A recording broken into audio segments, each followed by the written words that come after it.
Good afternoon.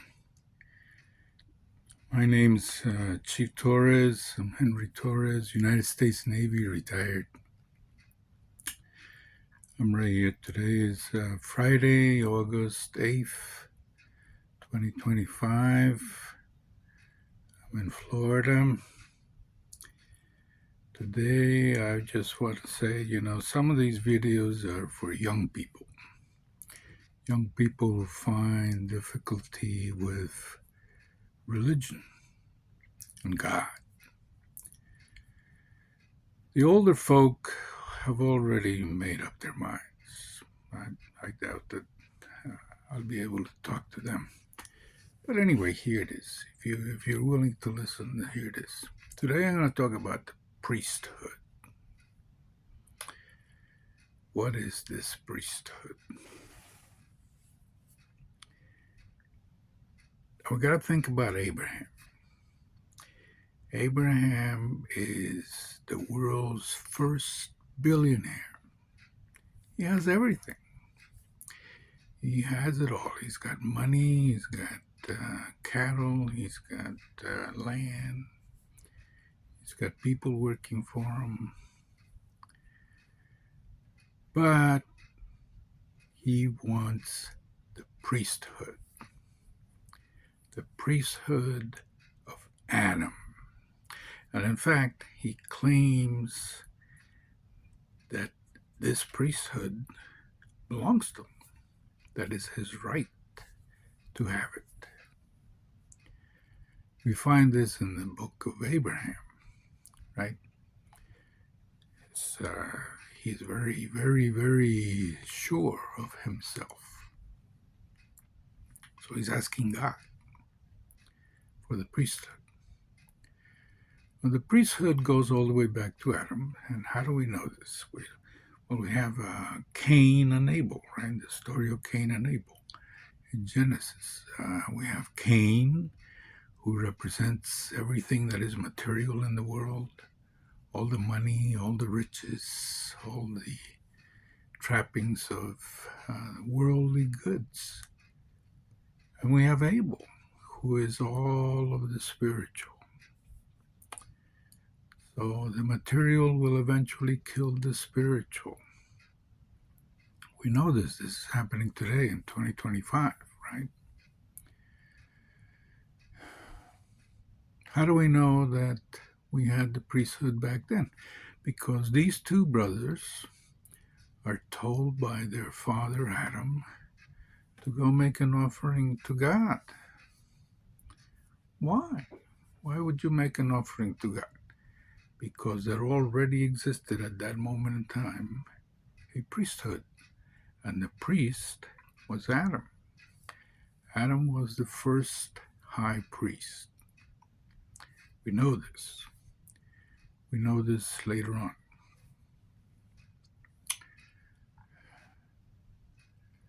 So we know that Abel is killed. So we have Seth. Seth replaces Abel.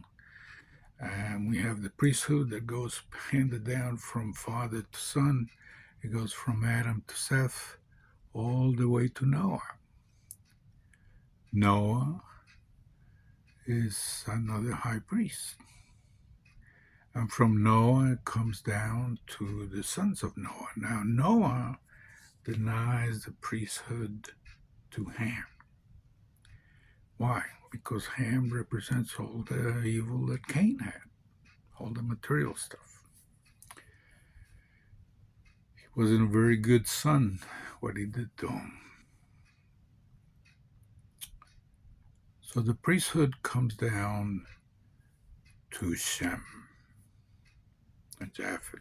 Japheth is not in our lineage. We're talking about Shem. So it goes down to Shem all the way down. Now, right about this period of time, we have Genesis 10. And Genesis 10 talks about the 70 nations. 70 nations in all of the planet.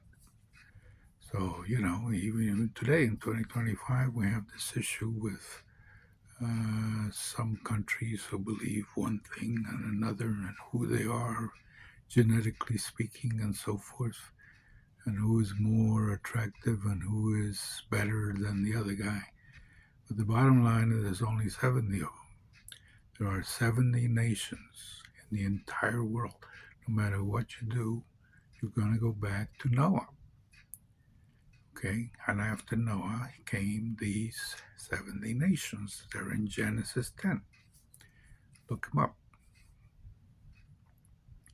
The one we're interested in is the sons of Shem. That comes right down. The priesthood comes from Shem all the way down to Melchizedek, who is referred to as the king of Salem. Now it is Salem, not Salem. We're not talking about the witches of Salem in Massachusetts. No, we're talking about Salem like in Jerusalem.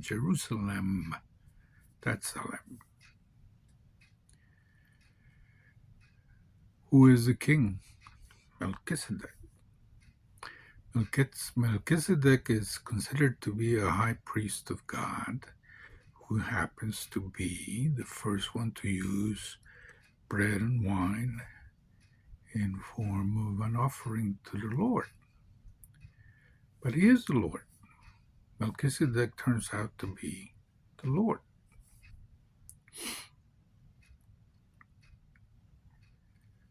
So Abraham was referred to at this point as Abraham the Hebrew.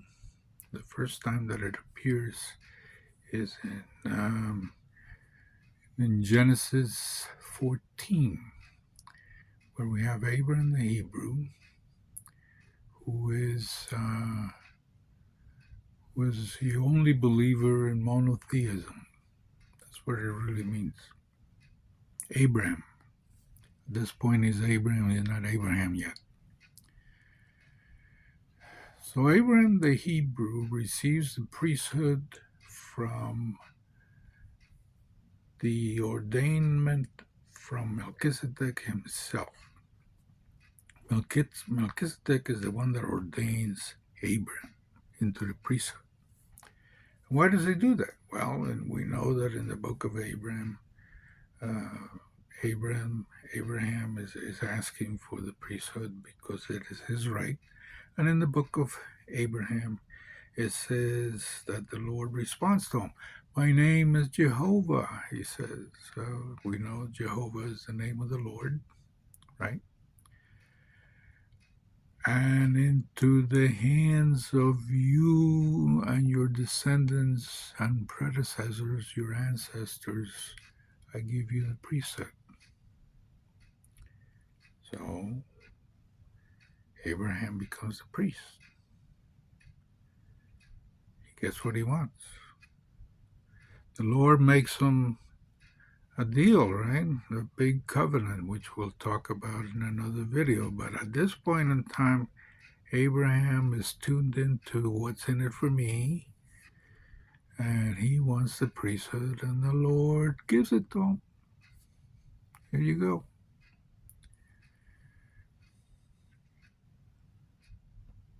So Abraham is the father of Isaac, who is the father of Jacob, who is eventually the father of Levi, who becomes the father of Moses, right down the line, right? You have to follow this in the genealogy, in the chapters of genealogy. You can track all this stuff down. Now, this is very important because Moses is not a priest until he meets through his wife, he meets Jethro, who is the priest of Midian. That's important. He's the high priest of Midian, who is the son of Caleb, who is the son of Elihu, who is the son of Jeremiah, who is the son of Gad, who is the son of Isaiah, who is the son of Midian, who becomes the son of Abraham. So again, it goes all the way down. And it is Jethro that ordains Moses into the priesthood. The same priesthood of Adam goes all the way back to Adam. One at a time. Now we know that in Exodus we have the priesthood of Aaron,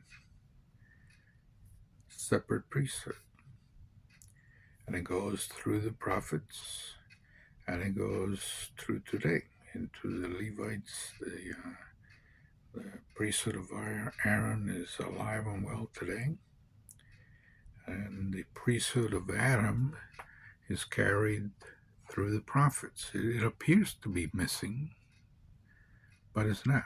It's there. It goes through the prophets all the way to Jesus, the Messiah, who is also Melchizedek, the same Melchizedek, the same Lord.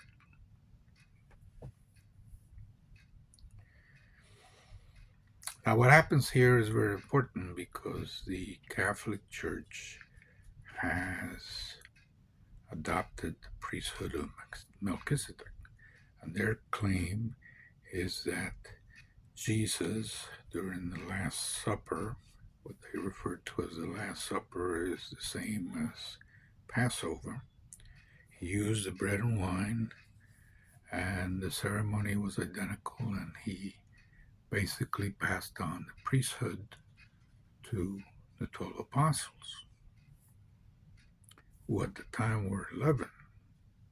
Very important, because if you read the New Testament, you'll find that there's only 11. The 12th is Judas, and Judas was not present during the ceremony of ordination, which was the Eucharist.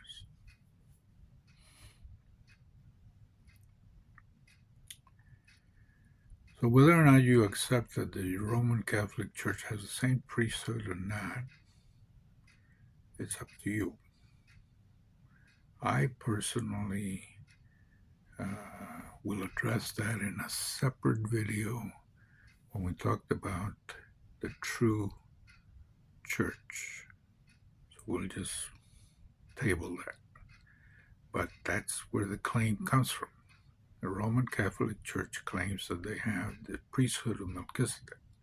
However, I am here to tell you that you are a priest if you accept Abraham as your father. Because in the book of Abraham, Jehovah is telling Abraham that he's going to bless his seed forever. So all of us who are willing to accept Abraham as our father also have the ability to say, the right to claim the priesthood the same way that Abraham did. He claimed it for himself as a right. Excuse me. You claim it forever. This is in Abraham 2, lines 8 through 11. Go look it up.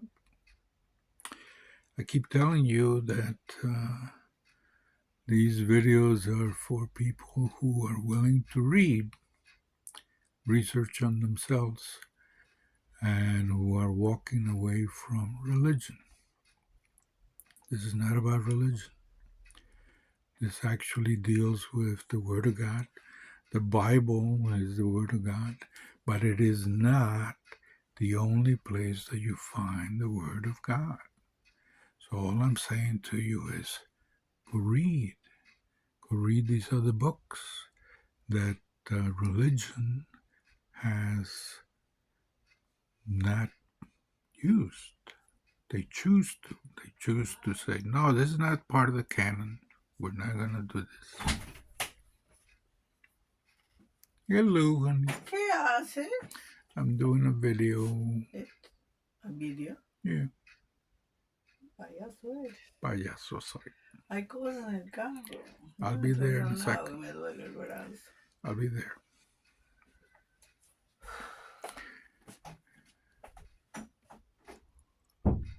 So, that's all there is for today.